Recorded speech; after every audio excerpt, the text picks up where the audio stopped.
how to deal with the patients who have failed IVF cycles. So what is the next step? It's very very important అండి. So couples ఒకసారి IVF fail అయితే చాలా depressed అయిపోతారు, hope పోతుంది, and ఫైనాన్షియల్గా they break down, so ఎమోషనల్గా so stress పెరిగిపోతుంది, ఇవన్నీ ఉంటాయన్నమాట. సో అందుకని కౌన్సిలింగ్ చాలా ఇంపార్టెంట్. సో నేనైతే నా పేషెంట్స్కి ఈచ్ అండ్ ఎవ్రీడే IVF పేషెంట్స్కి డైలీ కౌన్సిలింగ్ ఉంటుందన్నమాట. We need to tell the success, it's only 45 to 50%. So వాళ్ళకు ఆ ఫిగర్ గుర్తుండిపోవాలన్నమాట. సో చాలా మంది IVF అనేది లాస్ట్ ట్రీట్మెంట్, ఇంకా దీంట్లో 100% సక్సెస్ అని వచ్చేస్తూ ఉంటారు. But we need to accept the fact, it's 45 to 50% success మాత్రమే ఉంటుందన్నమాట. సో వాళ్ళకు ఒకసారి ఫెయిల్ అయిన తర్వాత షుడ్ నాట్ గివ్ అప్ అనమాట.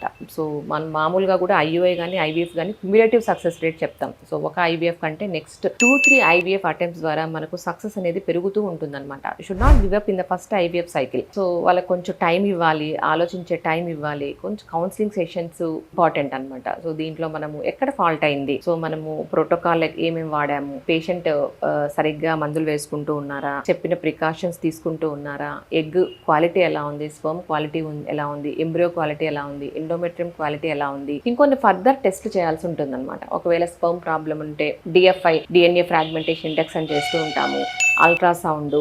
సో అలాగా కొంచెం ఫర్దర్ టెస్ట్ ద్వారా ఇంకేమన్నా మనము మిస్ అవుతున్నామా అలాంటివి చూసుకోవాలి. ఇంకొంతమందికి మనము హిస్టోస్కోపీ అడ్వైస్ చేస్తూ ఉంటాం. హిస్టోస్కోపీ, లాప్రోస్కోపీ ద్వారా యూట్రైన్ అనాటమీ ఎలా ఉంది, ఎండోమెట్రియం ఎలా ఉంది, ఏమైనా ఇన్ఫెక్షన్స్ ఉన్నాయా, ఎండోమెట్రైటిస్ అంటాం, సో అవి ఏమన్నా ఉన్నాయా, అడహేషన్స్ ఎలా ఉన్నాయి, సో ఇవన్నీ ఎండోమెట్రియం శాంపుల్ తీసుకుంటాము. సో ఇవన్నీ ఫర్దర్ టెస్టింగ్ చేయాల్సి ఉంటుంది అనమాట. సో దీని ద్వారా మనకు కొంచెం ఐడియా వస్తుంది అనమాట. తర్వాత ఎంబ్రియో క్వాలిటీ ఎలా ఉంది, Day 3 ట్రాన్స్ఫర్ చేశారా, Day 5 ట్రాన్స్ఫర్ చేశారా, సో ఇవన్నీ చాలా ఇంపార్టెంట్ అనమాట. సో ఇంజెక్షన్స్, సో వాళ్ళు ఇంటికి తీసుకెళ్ళి వేసుకున్నారా, హాస్పిటల్ సెంటర్లోనే వేసుకున్నారా, ఇవన్నీ చాలా ఇంపార్టెంట్ అనమాట. సో మనకి ఎక్కడైనా ల్యాకునాస్ కనపడితే అవి కరెక్ట్ చేసుకోవాలి. సో ఒకవేళ ఫస్ట్ IVF ఫెయిల్ అయితే షుడ్ నాట్ గివ్ అప్ అండి, should try for second IVF. ఒక 1-2 months గ్యాప్ తీసుకొని should go out, should enjoy, should become stress free. So ఈ మీన్ వైల్లో anti oxidants, supplements, folic acid supplements and multi vitamins, CoQ supplements, melatonin, ఇవన్నీ వాళ్ళకి prescribe చేయాల్సి ఉంటుంది. So దీని ద్వారా కొంచెం మనం ఎగ్ క్వాలిటీ, స్పర్మ్ క్వాలిటీ పెరిగిన తర్వాత